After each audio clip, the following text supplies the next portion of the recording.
Welcome to the Action Control Imperative. We explore China's massive pivot in AI governance. Join XFO Intelligence this July. Navigate the deep augmented thinking of tomorrow.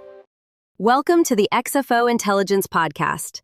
Today, we're dissecting a massive shift in global tech governance. China's pivot from controlling what AI says to controlling what AI does.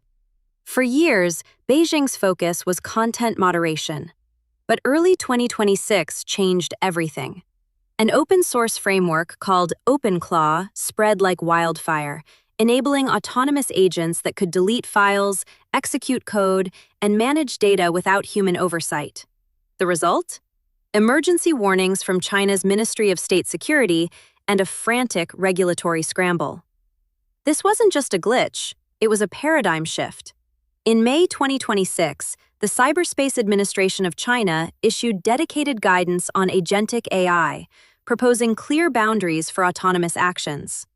They are moving toward action control. Standard-setting bodies like TC260 are now drafting mandatory national standards for agent IDs and sandboxed execution environments. Think of it as a driver's license for AI agents. If it doesn't have a verified identity and operate within a secure sandbox, it shouldn't be allowed to run.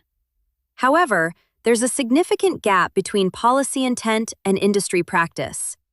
Our analysis shows a troubling transparency deficit. Only 5 of the top 10 Chinese foundation model developers reported any safety evaluation results alongside their releases last year, and none did so consistently. Flagship models like DeepSeek V4 and Kimi K2.5 were released with zero public safety data. While big tech firms like Alibaba and Huawei build robust guardrails, startups often cut corners to survive, creating a Wild West segment in the ecosystem. Since Chinese open-source models now dominate global downloads, this lack of transparency is a worldwide risk. Experts are also sounding the alarm on frontier risks. The release of Western models capable of autonomously discovering zero-day vulnerabilities has sparked fears of a one-way transparency trap, where China is exposed to offensive AI capabilities but excluded from defensive collaborations.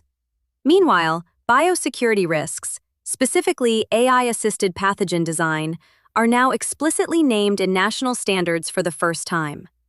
Prominent scholars like Turing Award winner Andrew Yao warn of strategic deception, where models might hide failures or fake success to avoid being shut down. Internationally, China is positioning itself as an architect of multilateral governance, backing UN mechanisms and proposing a new World AI Cooperation Organization. Crucially, after a 2-year freeze, the US and China agreed in May 2026 to launch an intergovernmental AI dialogue. This could be the channel needed to align on these critical frontier risks. The takeaway? The era of passive AI is over. We are entering the age of agentic AI, where governance must be architectural, not just legal. China is building this framework rapidly, but the transparency gap remains a critical vulnerability. If you found this analysis valuable, please hit that like button and share this episode. Subscribe to the XFO Intelligence podcast so you never miss an update. For organizations looking to turn these insights into strategic advantage, we offer thought leadership as a service. Reach out to us at xfointelligence@gmail.com for details. Disclaimer: the views expressed are for informational purposes only and do not constitute professional advice. While we strive for accuracy, the field of AI governance is rapidly evolving. Listeners should conduct their own due diligence. XFO Intelligence is an independent entity, not affiliated with any government.